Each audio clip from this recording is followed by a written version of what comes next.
Hey guys, and today I'm going to be talking about how Warzone ruined Call of Duty and why the franchise is in such a bad space right now. And I'm not sure how long, this video is going to be, because I don't normally time myself on this stuff. So, bear with me. Sorry if it ends up like being 30 minutes or something like that. I'll try to keep it shorter, but it's just the way it goes with me. But anyway, I'm going to be talking about several reasons in this video, and I'll have timestamps down below to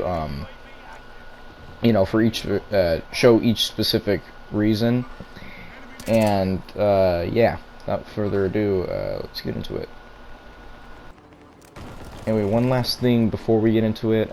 Sorry, I just want to clear it up and say that I acknowledge my microphone makes me sound like a wet paper towel. I'm sorry about that, but this mic is the best I've got right now, so, it's better than recording it on a phone for sure. Anyway, getting into the first reason on why I think Warzone killed mainline Call of Duties is really the troublesome allocation of development resources and just overall development trauma.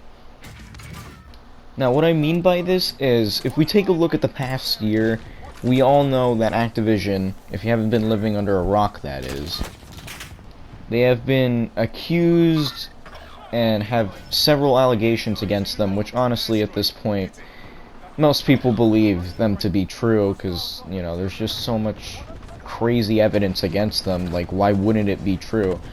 But, yeah. And with that going on, it's really caused a lot of trauma for the developers themselves. They've been in a toxic workplace. Bad things are happening to them. They can't, and the thing with that is they can't make a good game when their mentality is not in the right place and they're constantly fearful of the many things that they have to worry about on the daily job. But besides that, that's not the only reason on why games come out broken and unfinished. You see, we all know by now that Activision really likes money, like any other scummy corporation, but to be honest, I'm pretty sure most companies, they need to make a profit, of course. Most of the time companies are in the business to, do business, make money, which, that's fine. I get that, you gotta make money somehow.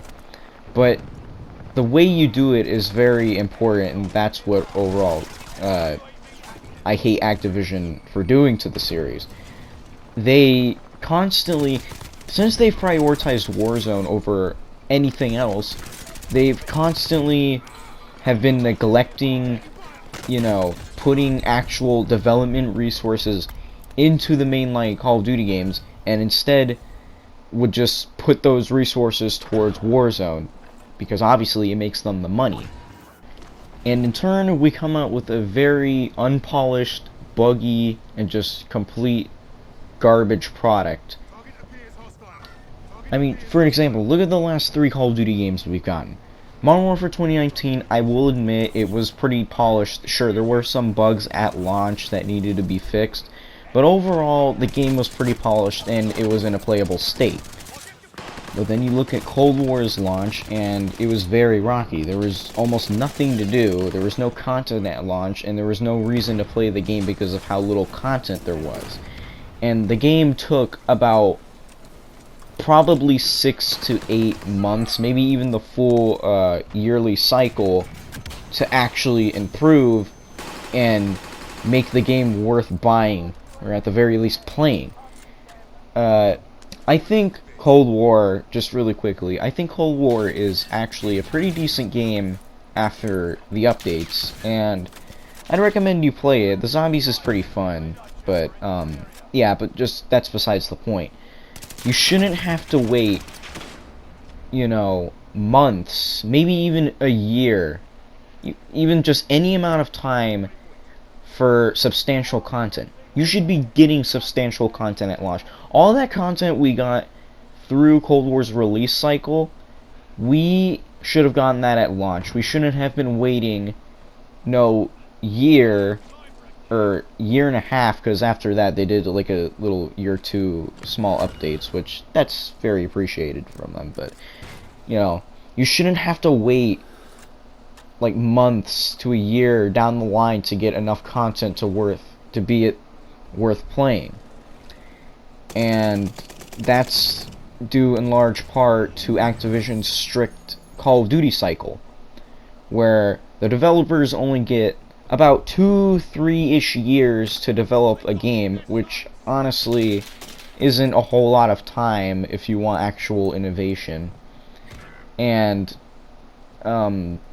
you know, puts strain on the developers, and they have to cut corners and do all the stuff to make it in time for launch. And that's just probably the main reason why these Call of Duties nowadays are just so haphazardly put together and just lacking content at launch.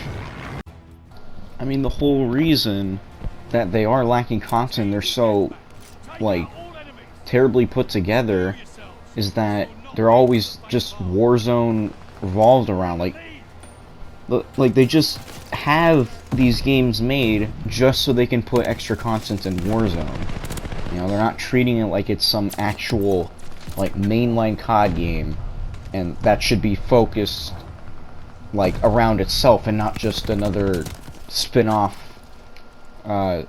mode. But that's where we are with it. I mean, why do you think Season 3 in Vanguard, and arguably even Season 2, why do you think they were some of the shallowest seasons in a COD game we've ever gotten? Because, you know, Warzone. Most of the resources went over to Warzone, and we only were left with 2 multiplayer maps. That was it. 2 multiplayer maps. That, from what I can remember. Including this season as well. There's the mid-season multiplayer map, the new one that's going to be coming out next week as I'm recording this, but we are only getting 2 maps and 1 mode for multiplayer. That's it. And you have Warzone over here getting all of these updates, like, roughly every month or so, you know, getting all, well, I don't think every month, but you know my point. They get constant updates, and the game is pretty well supported, to be honest, while the mainline COD, it just gets the bare minimum of content just to justify keeping it for such a high price. But, or actually just let alone just even selling it. But, yeah, I guess that's really my first big reason on why Warzone killed mainline Call of Duty, so I guess we're gonna move on to the next one now. And that would be bundles. Yeah, bundles. I'm really making that a reason. But don't worry. Don't worry. I can assure you why they're bundles. You may think bundles are just, like, you know, just an extra money maker for Activision and how Warzone makes all of its money. But the problem is, you know, the bundles are also in the main games. And the problem with that is that there's nothing to work towards, you know? Because why do you think people at launch with some of these games, like, just stop playing? Because, not only because maybe the games were broken and unpolished, Vanguard, but, you know, there's nothing to grind towards. Nothing to unlock, because all the things that you can unlock were purchasable. And that was it. You couldn't earn anything. There's nothing to earn. I know I made a video about bundles a few days ago, but, you know, this is a main reason. Because of the whole bundle system and how much money it makes across the main game and Warzone especially, they don't have a reason to add any content that you can earn if you can just put it in a bundle and you'll get money for it. There's just, and because of that, there's nothing to work towards, and most people are just gonna quit the game because, again, there's nothing to work towards. Why keep playing a game when you're not gonna earn anything to make it worthwhile? And that's probably my, well, I wouldn't say it's the main one, but it definitely was close to being the main reason. But You know, because if Call of Duty can inherently be bad, or yeah, I guess people wouldn't actually play it that much if it was bad, but you know what I mean. If a Call of Duty wasn't as good as some of the others, people would still play it. Like, thousands of people would still play the game because there was something to work towards. But now, you have Vanguard and you have Cold War 2, even Modern Warfare 2019, and a lot less people are playing those games because it's arguably due to the lack of things to earn in the game. Because everything's locked behind bundles, and you gotta pay $20 just to frickin' get some dumb spray and a dumb emote. And that just takes a lot of the fun out of the game. You know, progressing, earning, and all. Also, look at this. See, this, like, just quickly, like, looking away from this. I mean, look at this. Like, did you see that lag spike? Like, these are the COD servers. I mean, look at that. High latency. Sorry, I just had to mention that. Like, that is just. That's what happens when you don't allocate enough resources to your games. But, yeah. I know this was kind of just like a short point in the video, or more or less just a shortly talked reason, but it has to be mentioned because that's really a big part on why people come back to playing the game. People, they play the game because they can earn stuff. Not only just having fun playing it, but because they earn stuff, and it drives people back into the game because of those incentives. So I think it's just awful that now most of the things that we can get are locked behind a paywall, and there's barely any events to actually earn things without money. So, yeah, there's that reason out of the way. And now, rather than just talking about another few reasons, which, to be honest, they aren't that significant, so I'm just going to leave them out.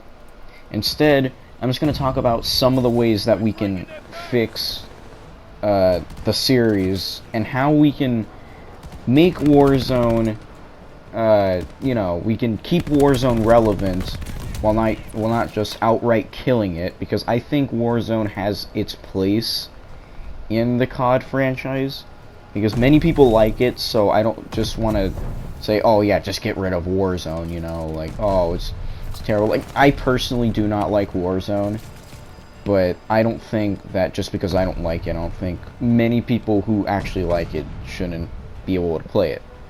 So, I think one of the reasons that we could, or should I say, one of the reasons on how we could, excuse me, fix this problem is by just, you know, halving the development resources across the games. You know, because instead of just, you know, having more resources on one side and letting the other side, you know, as in multiplayer, get less than Warzone, you should just exactly, well, not maybe exactly, because I'm not sure how, because I'm not a game developer, so I don't know how much, like, resources and time you'd actually need to make things work, but, you know, like, balance your teams out, balance the development resources out, so that both games get a fair amount of content in a fair amount of time, so people aren't just left in the dark waiting for substantial content to come out. And I think that would greatly, like, even if that was the only thing that Activision did, that would greatly benefit the series as a whole, because then not only is Warzone getting content itself, the mainline Call of Duty games, they would get content, like, more content than they have been getting for the past 3 years. So I think that's fair enough just to, you know, divide the development teams up in an even way so that both games get enough development coverage. Another way that Activision could make Call of Duty actually great again is by just, I know this is going to kind of sound shocking to Mr. Bobby Kotick himself if he's watching this video, which he's probably not. Take out bundles, just get rid of them, or at least, at the very least, make them earnable, so you don't have to just buy them. And I think that would just that would just make a lot of the grinding like a little more bearable, you know, because you're actually earning things instead of just doing nothing. Like, you're not earning nothing. And the bundles, again, you can keep them for sale. You can allow them to be purchased, but also allow them to be earnable. Because if you make them earnable, I would play Vanguard like tenfold. I would play it a lot more, like way more. Because if I could actually earn the cosmetics, albeit they kind of suck, at least, you know, you feel like you're working towards something and you have an incentive to keep playing. So, yeah, it's a very simple reason, but I don't know if Activision would ever do that because, you know, because if people get to earn things as well, that means not nearly enough money for them, but still,